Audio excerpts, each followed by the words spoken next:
Dinhi sa Kantilan, ang pinaka dako nga problema gyud sa mga farmers mahitungod sa pagpreparar sa yuta ngadto sa pagtanom ang kataas sa labor o bayranan sa mga laborer.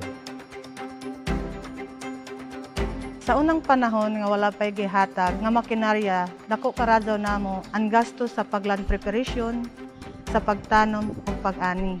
Wala na amo tumong og tinguha na naamo kuog, kundili mulambong pangnabuhian o kahimtang sa amo mga membro.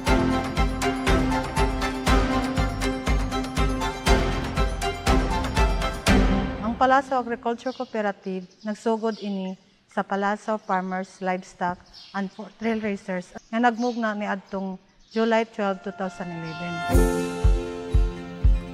Ang asosasyon nagsugod sa usa ka gamay pagpautang sa mga membro. Nanginahanglan ampan sa suyod ng 7 ka tuig naghamok ang mga membro ug nakadawat ang asosasyon ng pipila kay ayuda gikan sa gobyerno, gikan sa DA o Department of Agriculture. Ang September 5, 2018, ang asosasyon pinaagi sa tabang ng LGU Kantilan ug Municipal Agriculture Office na organisar as a Palasaw Agriculture Cooperative nga akreditado ng Cooperative Development Authority. Nanginuha isab ang kami na makaserbisyo sa mga katawhan pinaagi sa paghatag ng sakto ug dekalidad na bugas isip kami ang nag-manage nan. Sa karon, ang co-op nag-engage sa pagtanom ng humay, na ay mais, mga gulay, ug dayay nagbabudyan ug nagmanukan. Ang amo usab co-op na ay contract land preparation, mechanical transplanting and harvesting services. So nagpabilin sab ang amo manilinding low interest rate sa amo mga membro.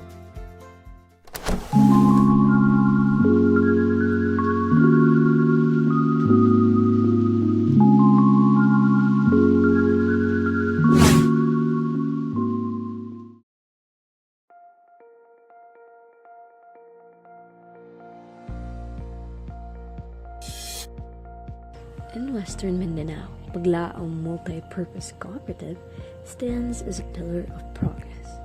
Since its establishment in 1992, this cooperative has become a catalyst for economic growth and community empowerment.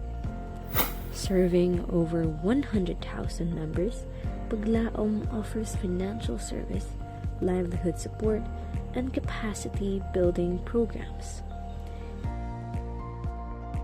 Its initiatives span from microfinance to agricultural development, fostering self-sufficiency and resilience among its members.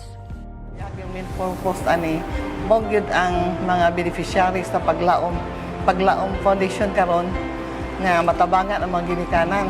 Yung pagkahuman ana dili lang kay mga bata man primero god ang among gi-adapt around mga street children dayon gikuan ni sila kanang gi-eskwela anto the college lang gina sila. Yung paghuman ana ang mga ginikanan pag gitabangan. Sa pagkaron dili lang kay mga ginikanan kundi wala gyud tanan ang community na. Paglaom Multi-Purpose Cooperative, a steadfast partner in building stronger, more sustainable communities.